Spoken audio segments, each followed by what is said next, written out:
Good morning, everybody. My name's Will Bailey. I'm an Android engineer at Instagram. And today I'm going to talk about creative tools engineering at Instagram, and specifically how we built two recent tools for Instagram stories, and how we designed and engineered them on Android. But before we get started, I'd like to dive in a little bit and talk about why do we build creative tools? Why is it important? For me, I'm inspired by the creativity I see from the Instagram community. Millions of people around the world are creating every day on Instagram. I believe this type of creative expression can help people strengthen relationships and enjoy their lives more by seeing and sharing their world in new ways. Enabling that kind of creativity through design and engineering is what I love about my job. Whenever we ship a new creative tool, it's so exciting to see how it will be used, and we're always surprised by what people do. So what makes a good creative tool? I think these four principles frame it nicely. An ideal creative tool should be flexible and usable and discoverable and delightful. By flexible, I mean that we don't want to be overly prescriptive about how a tool is to be used. It should inspire the user to see the world in a new way, and it's the best when people come up with their own way of using the tools that we provide. That flexibility should be balanced with usability. Although the technology behind the scenes is powerful, we want the user to be able to achieve these effects in an effortless way. Discoverability means we want these tools to be easy to reach and top of mind whenever the user has an intent to share on Instagram. Finally, we want to bring delight and fun to the platform with tools that help people connect with their friends in entertaining new ways. So to start with, I'd like to talk about sticker penning, a creative tool we released this summer. Back in December, we introduced stickers to Instagram stories to help our community add context and creativity to the photos and videos they share. With stickers, you can tag the coffee shop you're at with the location sticker, tell your friends that it's getting chilly in SF with the weather sticker, or celebrate Halloween with spooktacular illustrations.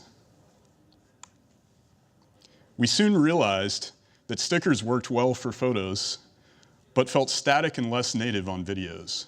Video is a huge part of Instagram stories, so we wanted to see if we could do better. So we set out to build a feature. Oops. So, sorry about that. So we set out to build a feature that let you pin stickers to any of your videos, and we call that sticker pinning. And here's an example from Mother's Day. It's so fun to see the stickers pinned as you pan across the scene. And it also works with Zoom, as you can see here.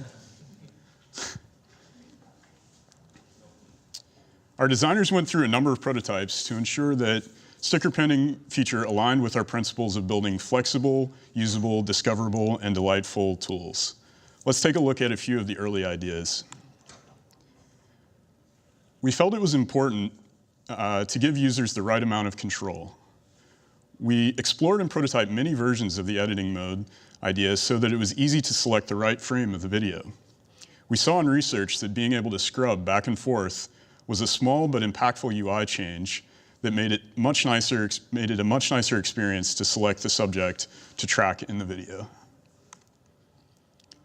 We also wanted to give control over what the sticker was pinned to. Here's an early exploration of the anchor point idea, where you could set an anchor that the sticker would follow. We dug deep into this direction and ultimately landed on having the anchor center on the sticker itself. It covered most of the use cases and kept the experience light and simple. Lastly, we had to find the appropriate way to introduce this feature. We explored everything from having a button to enter pinning mode to automatically pinning all the videos. All had trade-offs. We wanted this feature to be discoverable so people could use it, but not mandatory for those who didn't want to. So it seemed that teaching the users about the new feature and having it under a gesture was the right balance of being discoverable but not too disruptive. So with the design ready, we set about implementing this on Android. And to break down the process of building this, I'll talk about these 4 components of the build. First, general sticker layout and manipulation during the edit step. Next, the video frame selection UI that allows the user to scrub through the video to find the subject that they want to pen to. Then I'll talk about some details about how we integrated with a native region tracking library developed by the Facebook Applied Machine Learning team. Finally, how we render the region track stickers into the final output video. For laying out and manipulating stickers, we use a special view called the interactive drawable container. This view provides touch handling to perform pan, rotate, and scale gestures on any number of interactive drawables. Interactive drawable is a thin wrapper around a standard Android drawable that keeps track of its transform state. This allows us to use any drawable as a sticker wrapped in interactive drawables. We can create any number of custom drawable classes to render different types of stickers, some of which use data like the weather, location, and hashtags, and some of which are just illustrations. The framework is flexible and allows us to add more types easily. Once we have a sticker on the screen, we need to help the user select their subject to pin to. The design called for a scrubber that allows the user to seek through the video. Smoothly seeking through a video requires a bit of lifting, but in this case, we're able to leverage some of the existing code from the Instagram feed creation flow. The basic approach here is to have a seek bar widget that the user can pan their finger along to target a particular frame in the video. This target frame time is passed into a scrubber render controller. The scrubber render controller wraps a media codec and media extractor pair. Media extractor allows you to select tracks from a media source and extract encoded data. The encoded data is then passed to a media codec instance to decode the data and render it onto a surface. This is displayed in a texture view, allowing the user to visually seek through the video. And that's what you can see here. If you noticed in the video, scrubbing forward is a bit smoother than scrubbing backward. This is due to a concept in video encoding called group of pictures, or GOP. A group of pictures represents a sample of frames from an encoded video and can contain a mixture of iframes, p-frames, and b-frames. Intra-coded pictures, or iframes, contain the full image. An iframe signals the beginning of a group of pictures and offers a clean random access point, such that decoding can start cleanly on an iframe, and any errors within the GOP structure are corrected after processing a correct iframe. Predictive coded pictures, p-frames, and bipredictive coded pictures, b-frames, both allow for better compression of the video media. P-frames can use data from previous frames to decompress, and b-frames can use both previous and forward frames for data reference for even higher compression. The cost of this better compression is that you need to decode starting with an iframe in order to decode P and B frames from a video. When you're scrubbing or playing forward, this is natural. However, when going backward, this means you need to seek to the prior iframe and then decode forward until you reach the desired intermediate frame. This makes going backward a bit more expensive. The interval between iframes can be configured, but a higher frequency of iframes means less compression and larger files. Buffering a number of decoded pictures outside the current position can make this smoother, but also incurs additional memory overhead. I also mentioned some of the media APIs on Android, like Media Codec and Media Extractor. You could give a whole talk on working with these APIs. They're low level and can be challenging to use properly. The core idea is receiving empty input buffers from the media codec, filling these buffers with encoded data from a media extractor, and placing them back and passing them back to the media codec. The media codec can then decode the data to a surface or to an output buffer. Media Muxer allows you to multiplex multiple AV streams into an output file. The Android documentation on these low-level media APIs has gotten better, but I also recommend checking out the media codec docs on bigflake.com, where you can see examples of doing various types of tasks with these APIs. So once the user selects the desired video frame, The next step is to feed the video frame data to a cross-platform native region tracking library. We wrote a video frame reader class that uses media codec and media extractor to decode the video and pass the frame data to the region tracking library. From the region tracker, we receive back the transformed coordinates for the tracked region in each frame of the video. We store this data and use it to animate the sticker in the edit step and ultimately burn it into the final video before uploading to the server. Here's what that looks like in a diagram. When the user requests to pin a sticker by tapping Pin in the Frame Selection Scrubber UI, we request the region tracker controller to start region tracking. Frame reading is provided via a delegate. This delegate manages frame readers that read the video forward and potentially in reverse. It also coordinates with the user interface to display progress as the frames are read and region tracking proceeds. As frames are decoded, we read them into byte buffers by calling glReadPixels to pull the data from the GL surface and that the video frame reader's media codec is decoding to. Reading pixels off the surface with glReadPixels ensures that we have a consistent RGBA color format for passing the frame data to the region tracking library.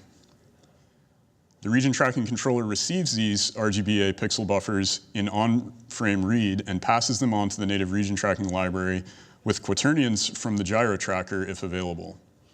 The region tracker runs an algorithm on the frame data and spits out the coordinates for the targeted region in the particular frame. The region tracking controller caches the data in an ordered set that we can use to display the sticker at the appropriate coordinate for this time sample of the video.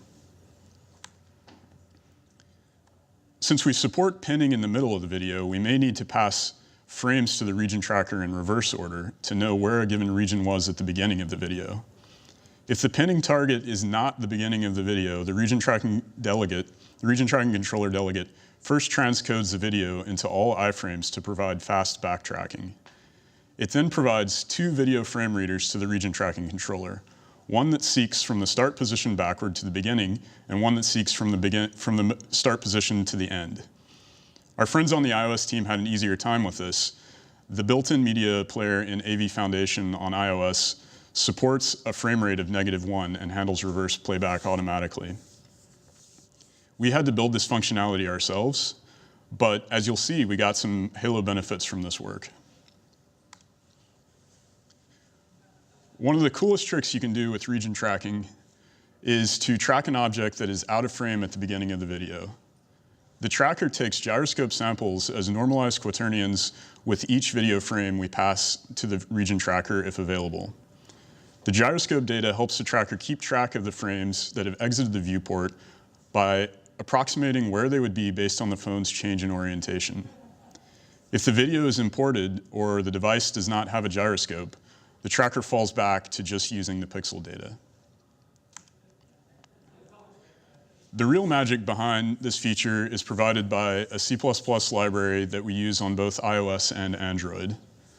This tracker is built and maintained by a core team at Facebook called Applied Machine Learning.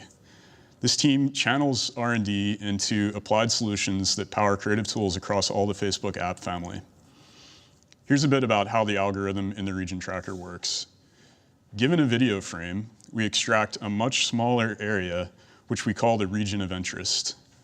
And with this region of interest, we use a computer vision technique called correlation filtering to compute the final tracked region. Correlation filters build a dynamic model of the object on the fly as it is being tracked. Here we show, for the given input video frame, the extracted region as well as the evolution of the corresponding model which produces the desired tracked output. This technique is robust to a variety of non-ideal factors that may affect the video, such as camera shake,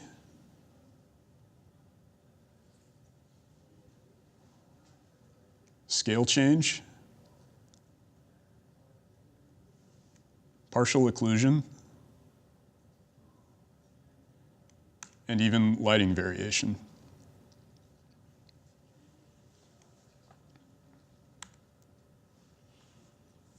The tracker is initialized with a region for the first frame, either a center point or a rectangle.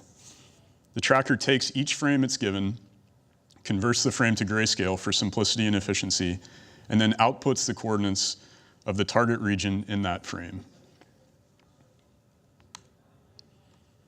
After region tracking is complete and the user is done editing, we need to perform a final render before uploading the media to the server. In this render, we burn the sticker into the video at the appropriate coordinates based on the tracking data. First, we make a bitmap of the sticker drawable. Then we upload that bitmap to the GPU as a texture. We transform the texture to the appropriate coordinates for each frame based on bounds data from the region tracker and blend it with the video frame for encoding into the final output video.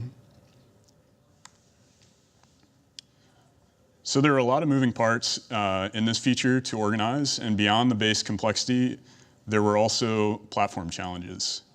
We initially tried to implement real-time tracking during video playback. However, we found that the frame rate we could achieve was not sufficiently smooth on some lower-end Android devices. The biggest bottleneck we ran into was the time to copy image data from the GPU to the CPU via GL read pixels. We tried to mitigate this by downscaling the video we used for tracking. However, this negatively impacted tracking accuracy. We settled on the solution of background tracking with a progress spinner, as we felt this was a good user experience and addressed the frame rate problem. Another challenge was the support level for media codec. Instagram supports API level 16+. However, media codec is not well supported below API level 18. We chose to gate this feature to API level 18+, which accommodates about 95% of our user base, rather than spending a lot of time trying to solve the media codec issues for the minority of users on older OS versions. So that was region tracking and sticker penning. Now I'd like to talk about kind of a side benefit that we got from building that feature, and it's the rewind format, which is our term for reverse video in Instagram. We've seen some really fun uses of this feature by the community since it launched.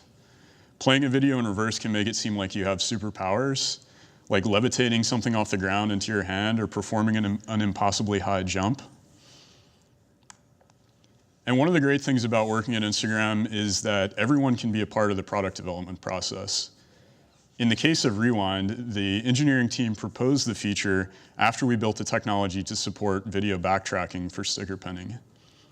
It was easy to spin up a demo to show how fun making reverse videos could be, and our project manager and designers helped us shape the demo into something that we could ship.